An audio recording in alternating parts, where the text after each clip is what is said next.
On a déjà vu dans un précédent épisode en quoi il est important de mettre en place une bonne organisation du travail dans son business.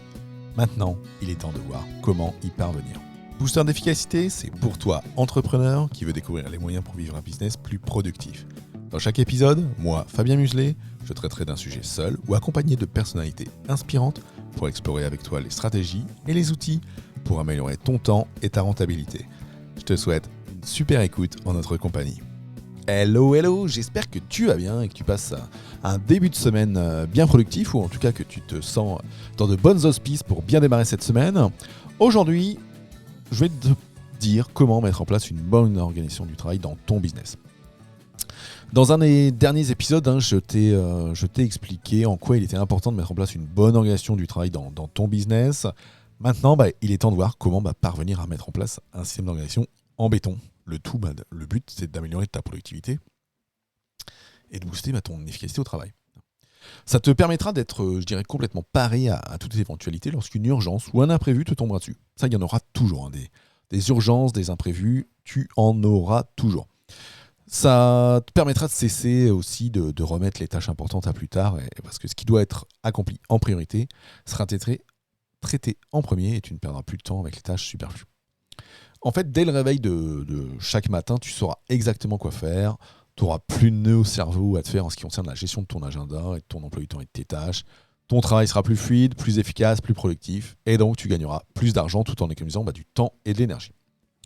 Tout d'abord, moi ce que je te conseille, c'est de planifier ta semaine et ta journée à l'avance pour une bonne organisation de ton travail. Parce que pour une bonne organisation, pour une organisation du travail à toute épreuve, la meilleure chose à faire, pour commencer, c'est de planifier sa semaine ainsi que ses journées à l'avance. Comme ça, tu n'auras plus à y penser par la suite. Tout sera déjà planifié. J'en parle d'ailleurs dans ma formation 4 jours pour organiser son business avec productivité. L'un des meilleurs moments pour organiser et planifier sa semaine, c'est le dimanche, en fin de journée.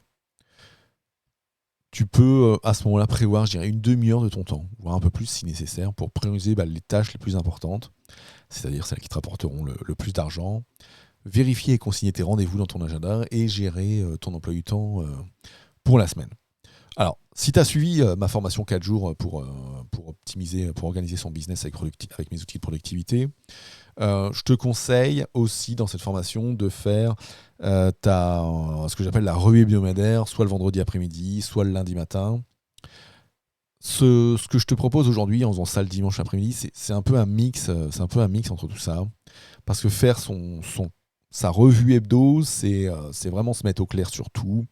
C'est être prêt à l'action, c'est faire le bilan de sa semaine, c'est redémarrer sa semaine. Bon, là, en planifiant, le but, c'est d'aller aussi te mettre en mode réflexion et planification, je dirais le dimanche. Maintenant, si tu veux tout faire dans la même étape tout le vendredi ou tout le dimanche ou tout le lundi, il n'y a aucun souci pour ça. Le tout, c'est que tu trouves l'organisation adaptable à toi. Ensuite, alors pour la planification de chacune de tes journées, le meilleur moment pour moi, ça reste la veille au soir, en fin de journée. Parce que le lendemain matin, ton esprit, il peut être soit encore un peu embrumé par le sommeil, soit tu peux te retrouver à être pris dans le tourbillon du job et du business, et donc que ton équipe te saute dessus dès que tu arrives. Donc du coup, c'est pas totalement les moments idéaux pour planifier ta journée. Alors, premièrement, tu commenceras pour planifier tes journées par faire le bilan de ce que tu as accompli au cours de ta journée de travail. Qu'est-ce que tu as accompli ? Est-ce que tu as été suffisamment productif ? Tu vas aller mettre à jour ton système, ton logiciel de gestion de tâches tel que ClickUp par exemple.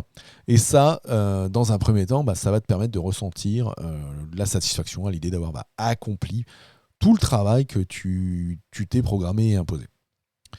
Tu auras encore envie de remplir toutes tes tâches pour la journée suivante, afin de ressentir à nouveau ce moment de fierté.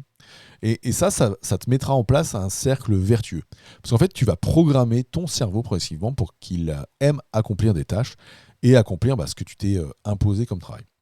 Alors d'ailleurs, tu peux faire la même chose quand tu planifies ta semaine, faire un bilan de ce que tu as accompli. Je pense que d'ailleurs, pour moi, c'est essentiel pour replanifier aussi ce qui n'a pas pu être exécuté.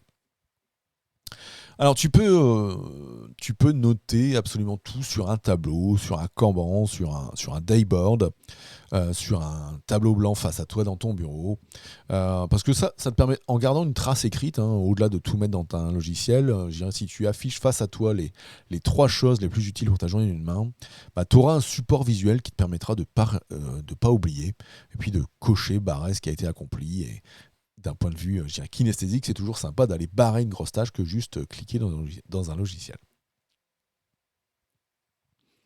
Ce que je te conseille ensuite, c'est d'accomplir les tâches les plus importantes le matin. Parce que je dirais remplir les tâches les plus importantes et les plus débutantes le matin, c'est un élément essentiel, voire capital d'une bonne organisation du travail. Et selon moi, je dirais que c'est même pas négociable. Ton niveau d'énergie, il est plus élevé le matin. Déjà parce qu'au fur et à mesure de la journée, on accumule de la fatigue. Après les repas, on digère et on perd en énergie. Et avec chaque devoir accompli, chaque tâche, chaque projet que tu réussis dans ta journée, tu dépenses quand même des ressources mentales pour y aller.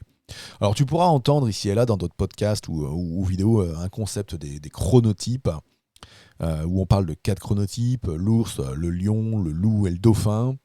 Je suis assez mitigé là-dessus. Pour moi, on est à la limite de l'horoscope. Pour moi, ce qui va être important, ça va pas être de se calquer sur un chronotype et sur du coup une nouvelle organisation trop stricte. Ça va surtout être d'écouter ton corps et ton énergie pour pouvoir mieux travailler. En fait, et de déterminer toi-même tes moments les plus importants et les plus impactants où tu peux bosser dans ton business. Donc en tout cas, il faut mieux exécuter les tâches les plus importantes au moment où ton corps n'est pas épuisé et où il peut pleinement bénéficier des effets, en l'occurrence d'une bonne nuit de sommeil, donc pour moi, le matin. Pour rappel, je te le redis, les tâches les plus importantes sont celles qui te rapportent le plus d'argent, qui te rapprochent de tes objectifs. Et c'est pour ça que tu dois t'en occuper en premier, parce que c'est à ça que tu dois utiliser le plus gros de tes ressources mentales. Alors, le moment où on est au top de sa forme, de ses performances, c'est le moment où il faut se charger de ce qui peut réellement t'enrichir le plus. La première tâche que tu dois accomplir de ta journée, ça devrait être une tâche que tu apprécies. Donc une tâche que tu apprécies et qui te rapproche de tes objectifs financiers. Ça sera vraiment pour but de te faire démarrer ta journée avec quelque chose que tu aimes et qui te rapporte de l'argent et du coup qui est plaisant. Ensuite, dans ta matinée, tu rajoutes, après ce moment important, ce moment où tu as fait une tâche qui t'a plu, il faut aller y rajouter ce qui peut être désagréable, déplaisant. Alors d'abord parce que ton niveau d'énergie, comme on est encore le matin, il est encore assez élevé pour t'en occuper. Et aussi, si tu t'en occupes pas et que tu continueras sans cesse de le remettre à plus tard, tu continueras de procrastiner sur ces tâches désagréables. Parce qu'il est toujours plus dur de faire quelque chose qu'on n'aime vraiment pas lorsqu'on est fatigué. Plus tu es fatigué, moins tu veux faire des trucs que tu n'aimes pas. Du coup, quand tu es fatigué et que ton niveau d'énergie est bas, c'est pas là où tu fais ta déclaration de TVA ou je ne sais quoi d'autre que toi tu n'aimes pas dans ton business. Ensuite, quand cette tâche désagréable elle est faite, t'as plus à y penser. Combien de fois, alors ça rejoint l'effet Zeigarnik dont je parle brièvement dans ma formation gratuite 4 jours. S'il y a quelque chose que tu dois faire et qui n'est pas achevé, tu continues de te le ressasser. Donc une fois que ces tâches désagréables elles sont finies, t'as plus à y penser. T'as plus à te dire que tu devras t'en occuper et ça va te libérer des ressources mentales et ça pèsera plus dans ton esprit. Du coup, c'est en démarrant ta journée par ce qui est important et dur que tu parviens à obtenir une organisation du travail en béton. Du coup, pour conclure, moi je dirais qu'il y a encore d'autres points qu'on pourrait aborder pour la gestion de son emploi du temps et de son agenda, mais je t'ai donné l'essentiel, la base sans laquelle une bonne organisation du travail n'est pas possible.